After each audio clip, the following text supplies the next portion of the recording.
Destruição do crime organizado. Reforma fiscal baseada na despesa. Os talentos brasileiros desistirem do Brasil, como eles já estão desistindo. Eu não posso deixar as gerações mais novas talentosas desistirem de um sonho brasileiro.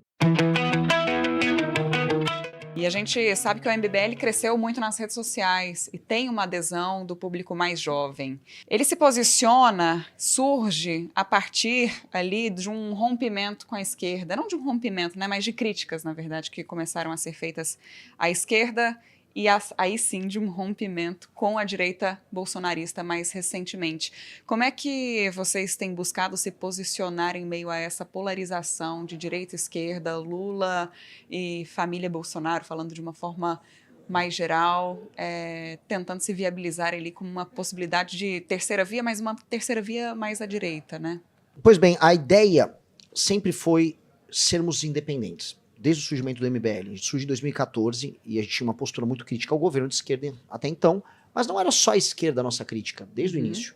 Era o centrão e havia uma direita incipiente que nascia ali. Por isso, quando o Bolsonaro chega ao poder, muita gente estranhou que, não, agora que tem a direita, vocês serão favoráveis, né? Mesmo diante dos erros. Eu falei, não, a nossa linha sempre foi crítica a quem estava no poder. É um grupo de pressão, é um movimento de pressão. A direita brasileira não estava madura para entender aquilo. À época, as pessoas só queriam, não, por favor, fiquem quietos, ajudem o Bolsonaro a governar. O Bolsonaro poderia ter uma coisa boa passando, a reforma da Previdência foi uma, mas outras ele mandou muito mal, o histórico dele era muito ruim, as declarações foram muito ruins, e a gente se opôs a isso. Isso rompeu boa parte da direita conosco, mas isso permitiu que a gente criasse um following, né, um apoio junto, especialmente aos mais jovens, e as pessoas, vou colocar aqui, com melhor instrução.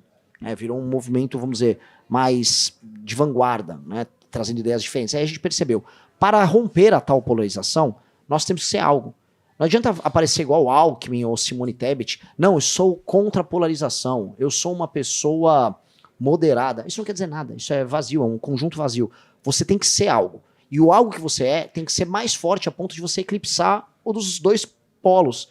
E é isso que a gente faz. Nós somos tão mais fortes nas propostas, imaginamos um Brasil tão diferente deles, que isso acaba eclipsando. Tanto que quem mais nos conhece, que são os mais jovens, eu já estou em primeiro. Aí você vai pegar a geração de 25 a 35, já estou com 12%, já estou buscando o Flávio. Então qual o recado que fica? Conforme as pessoas conhecem a nossa mensagem, como ela é mais poderosa, ela quebra a tal da polarização. Isso vai permitir que o futuro seja brilhante para todos nós. A gente sabe que essa mensagem ela chega, como você mesmo acabou de dizer, para aqueles mais jovens que têm acesso às redes sociais. Mas, por outro lado, a eleição ela é decidida pela classe trabalhadora, digamos assim, pelas pessoas mais pobres da periferia do Brasil. Como chegar nesse público? Quais têm sido as estratégias adotadas para atingir esse público que não tem o acesso ou a linguagem das redes sociais? Pior que assim, o vício em redes sociais ele está presente nas camadas mais populares, inclusive. Virou até um problema social que precisa ser enfrentado. Os professores têm que tirar, por exemplo, dos alunos das escolas públicas o uso das redes, dos celulares. Eu estou rodando o Brasil de carro. Então, minha estratégia é falar diretamente com essas pessoas. E a gente tem uma surpresa, porque quando a gente chega na cidade, as pessoas acompanham redes, mas na prática é falar dos problemas concretos delas e trazer soluções concretas para elas. Então eu rodei, por exemplo, o Rio Grande do Norte inteiro de carro, passando pelo sertão. Eu rodei Pernambuco, fui da zona da mata ao Agreste, do Agreste ao sertão. Fui o Maranhão inteiro. E ali você vai trocando ideia com as pessoas e gravando vídeo e criando conteúdo em redes. Tanto que eu estourei em redes sociais no Maranhão justamente com essa população mais humilde.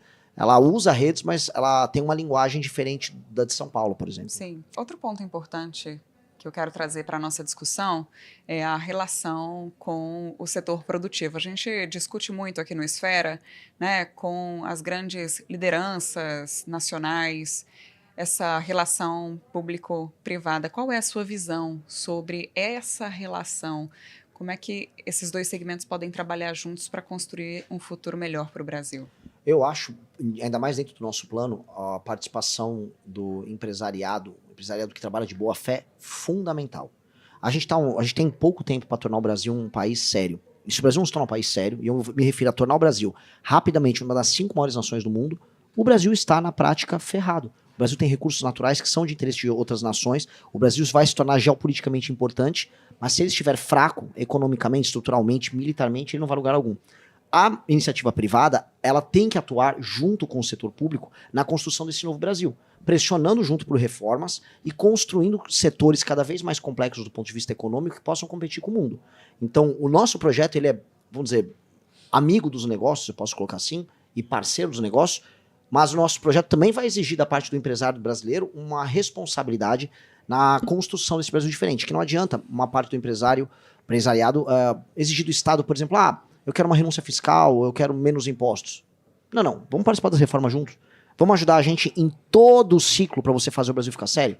Então, eu vou querer essa postura, uma postura muito mais ambiciosa nessa construção, em que todo o país se beneficia.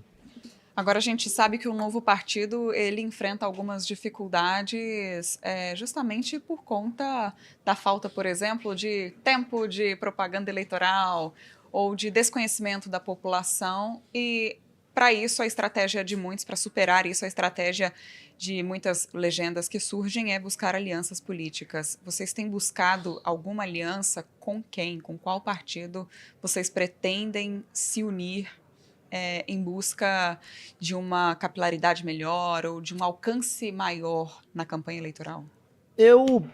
Curiosamente, eu não preciso dos partidos para isso. Eu sou o pré-candidato que tem a maior militância nessas eleições e meu partido, por mais que ele seja novo, ele tem pessoas o apoiando de maneira gratuita em todos os lugares do Brasil. Nesse sentido, ele se parece no início com como começou o PT ou como o bolsonarismo começou. É um fenômeno de massa. Eu vou precisar desses partidos em algum momento para governar. Infelizmente, porque boa parte desses partidos não querem governar pelos motivos corretos. Mas eu vou ter que fazer eles governarem comigo pelos motivos corretos. Isso exige um jogo de cintura. Mas aí a gente aprende, faz umas aulas de dança. Bom, vamos para o nosso minuto final. É aquele minuto em que eu ligo o cronômetro e a gente faz umas perguntinhas de bate-pronto, mais objetivas, ligadas aí ao futuro do nosso país e as estratégias que você tem em mente para essa campanha eleitoral. Vamos lá, vou acionar o cronômetro.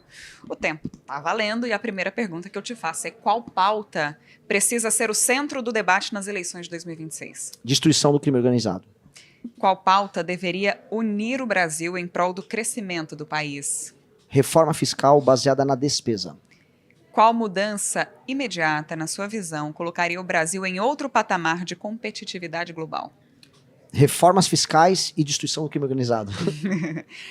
E qual a sua maior preocupação em relação ao futuro do Brasil? Os talentos brasileiros desistirem do Brasil, como eles já estão desistindo. Eu não posso deixar as gerações mais novas talentosas desistirem de um sonho brasileiro. E para você, qual projeto você gostaria que o próximo presidente aplicasse já no primeiro dia? Eu vou mudar um pouquinho a pergunta, porque se você for o próximo presidente, qual seria o primeiro projeto que você colocaria em prática? O meu processo de destruição do crime e reocupação das regiões mais humildes do Brasil que foram tomadas pelo crime organizado. Se você apoia o Partido Missão e acompanha de perto cada passo, esse canal é para você. Se inscreve aqui no Além da Missão 14 e fica por dentro de tudo que sai em entrevistas, podcasts e lives.